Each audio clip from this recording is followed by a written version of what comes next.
இன்னைக்கு நம்ம ரெட்டோ ரெசிபீஸ்ல ரொம்ப ஹெல்த்தியான கருவேப்பிலை பொடி எப்படி பண்றதுன்னு பார்க்கலாம். இது முடி வளர்றதுக்கு மட்டும் இல்ல, கண்ணுக்கும் ரொம்ப நல்லது. இந்த பொடிக்கு தேவையான உளுந்தை முக்கியமா வறுத்து எடுத்துக்கலாம். கடலைப்பருப்பு நிறைய ஆட் பண்றதை விட நீங்க உளுந்து சேர்த்துக்கோங்க, அது இன்னும் ஹெல்த்தியும் கூட. நான் இன்னைக்கு அரை அழாக்கு வெள்ளை உளுந்து எடுத்திருக்கேன். கொஞ்சம் சூடானதும் இன்னொரு அரை அழாக்கு கருப்பு உளுந்து எடுத்திருக்கேன்.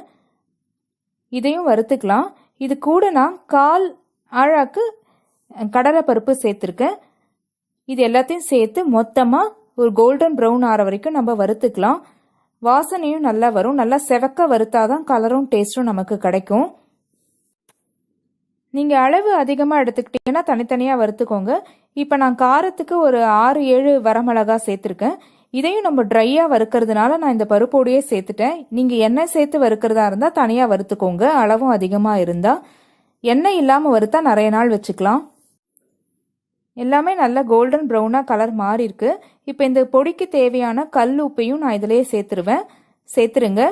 என்ன அளவு வேணுமோ ஒரு சின்ன துண்டு புளியும் சேர்த்து வறுத்துடலாம். இப்போ நான் கருவேப்பிலை எப்படி எடுத்துக்கணும்னு சொல்கிறேன் பாருங்கள். நல்லா ஃப்ரெஷ் கருவேப்பிலையை ஒரு பெரிய கப்பு நல்லா 2-3 டைம்ஸ் வாஷ் பண்ணிவிட்டு அதை எடுத்துக்கோங்க.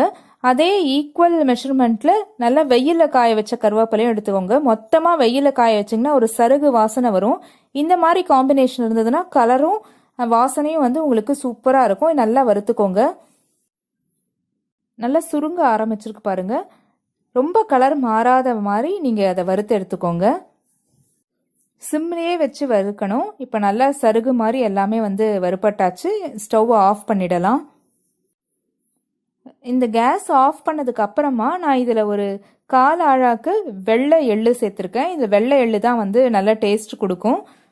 இதை அந்த சூட்லேயே அப்படியே வறுத்துக்கலாம். அது வெடிக்க ஆரம்பிக்கும். அதுக்குள்ளே அது எல்லாமே ஆறிடும். நம்ம மிக்சியில் அரைச்சிடலாம். இது இந்த பேன்லேயே அப்படியே இருக்கட்டும், இந்த சூட்லேயே. ஆறின உடனே கொஞ்சம் பெருங்காயமும் சேர்த்துருக்கேன்.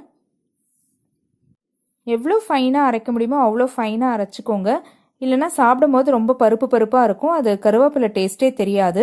இப்போ பாருங்கள். இப்போ அரைச்சி வச்ச பவுடரில் நம்ம வறுத்த எள்ளை அப்படியே மிக்ஸ் பண்ணிடலாம். ரொம்ப ஹெல்த்தியான கருவேப்பிலை பொடி இப்போ நமக்கு தயாராயாச்சு. இதை நீங்கள் சூடான சாதத்தில் நெய்யோ நல்லெண்ணெய்யோ சேர்த்தும் சாப்பிடலாம். இட்லி தோசைக்கும் தொட்டுட்டு சாப்பிடலாம்.